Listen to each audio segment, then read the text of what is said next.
Hi, my name is Keys and welcome back to my channel.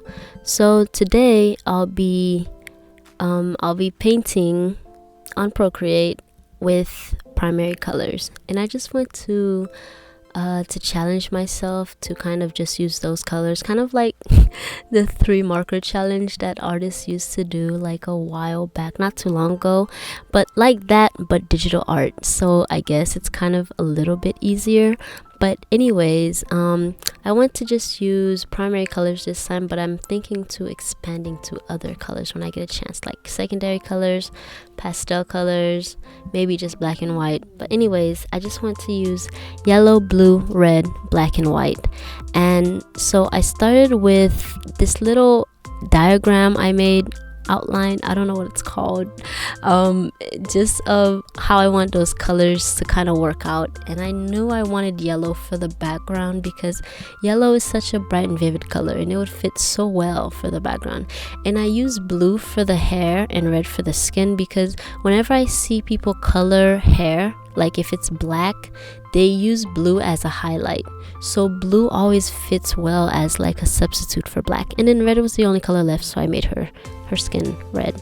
And that could also translate well to skin color, where red is closer to skin colors than other colors like blue or yellow. So I thought it would fit.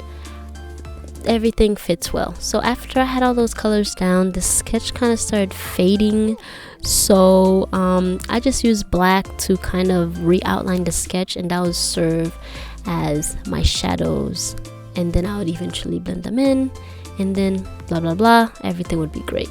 So my reference pictures, I found them off of Pinterest, of course. That's where I dwell, that's where I lurk, and that's where I find all my reference pictures. It has everything, you know. So I just tried to use different elements from my reference pictures. One of the reference pictures, I just used it for the hair, and then the other one is for the pose. So I just want to mix them together, and I didn't want to make my painting look exactly like my reference pictures. I just needed references for different things. I think that's supposed to be the point. And the nose, I really need a reference for the nose because noses are so difficult. Like they're the center of the face and they're very important. So I just really needed some help. So I started by blending in the lips and the cheekbones, because the nose, I was kind of putting it off because when I first started digital art, noses were really difficult for me because it was really hard to translate it into that 3D. Like your nose is supposed to be 3-dimensional. Whenever I would draw noses, they would always look so flat and awful. So I was like, let me just do everything else. Maybe by the time I'm done, I'll be much better at drawing, and then I'll be able to do the nose. But yeah, whatever. So when the blending I did for this drawing was just, I didn't pick any new colors off of the color wheel, so I didn't introduce anything else. I just basically I just eyedropped the color in between whatever was going on. So every color I was using was already on the canvas. So let's say the face was red, and I added black for the shadows. I would just eyedrop, like zoom in really like deeply into the drawing, and then just like go into a pixel, and then I would eyedrop the color, and then that would be like a perfect blend of black and red, and then it would just make the blending much more smooth. And that's why her face looks very coherent, because the color cohesive, I don't even know if that's the right word, because the color I'm using is already from her face. So then eventually I moved on to her nose, which was really hard. But lucky for me, my reference picture, she has her nose is, it's a very good looking nose. That sounds really weird, but the way her nose looked, like you can see every detail. So I just tried to follow every detail of her nose exactly as I saw it in the reference picture, and oh my god, her nose looks so good. I would have never dreamed of painting a nose that looks that good. Wow, oh wow, that's such a good looking nose.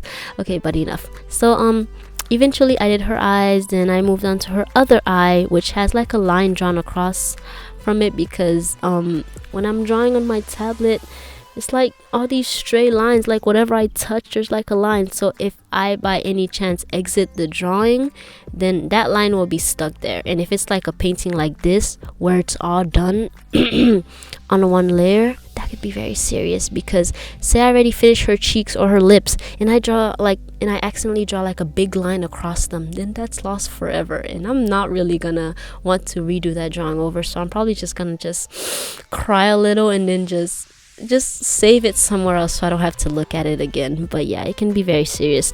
So eventually I did her eyes and her eyelid, her second eyelid, and I was really quaking in my boots because the eyelashes, oh my gosh, like they're really difficult. They really took me for a spin when I first did them, but they eventually came out right. Then I went to her ears, which they kind of look weird to me, but I think I prefer this instead of like just some flat looking ears. So her ears look too detailed, but they look really good.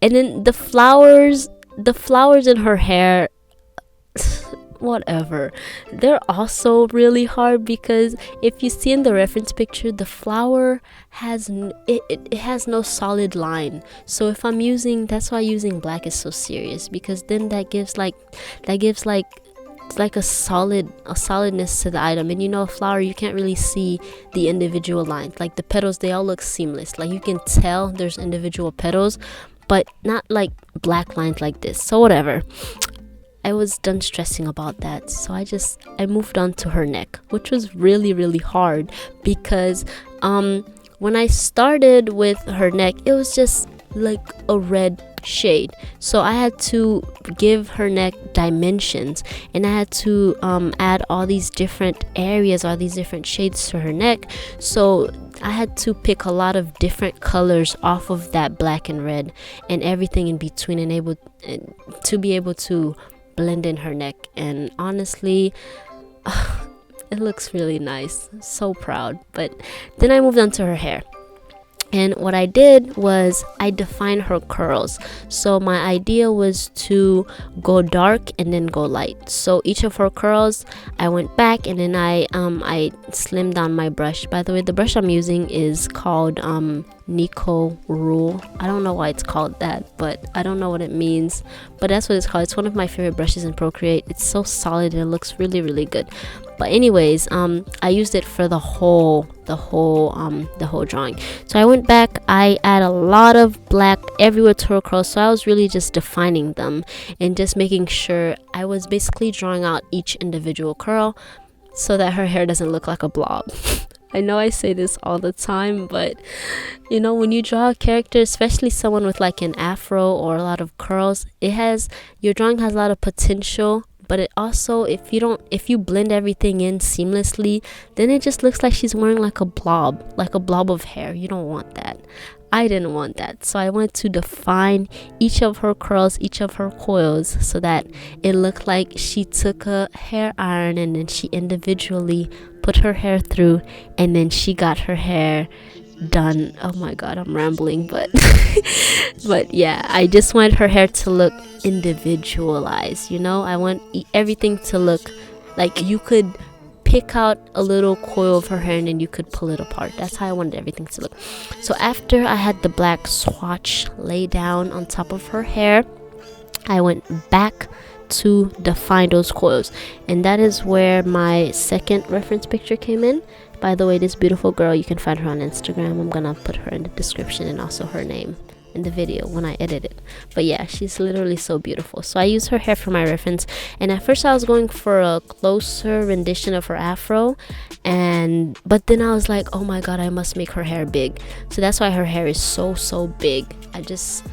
It's like when you start drawing an afro, you just can't stop, because you can just expand it and just make it bigger and bigger. So that's what I did here. But anyways, I tried to follow her curl pattern. Her curls aren't really like, it looks like she did her curls and then they kind of were left out, so they kind of separated. But my drawing's curls, it looks like she just did them like right away. So her curls, there's a lot going on with her curls.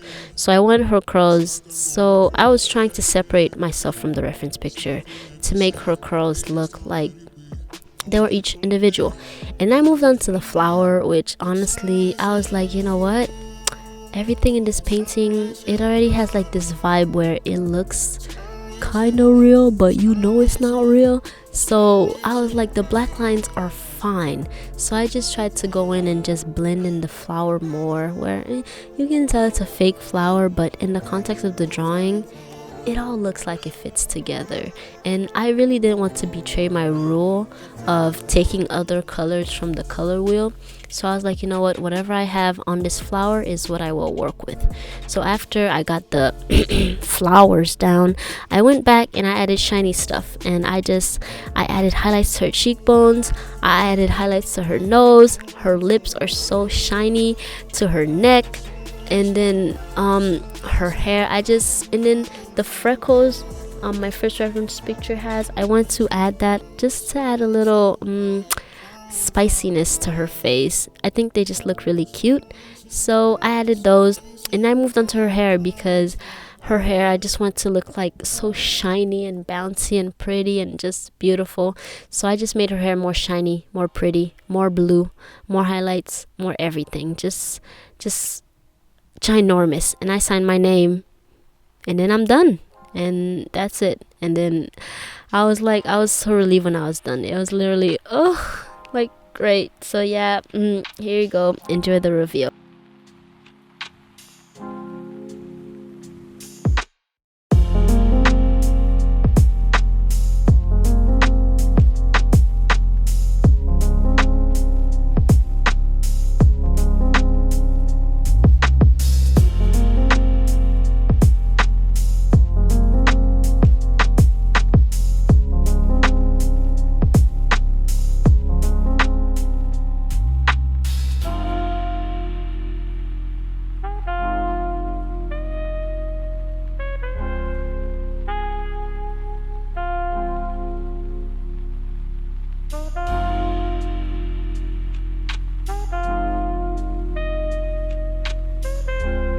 So yeah, that's it, I guess. Subscribe. Thank you for watching. Bye bye.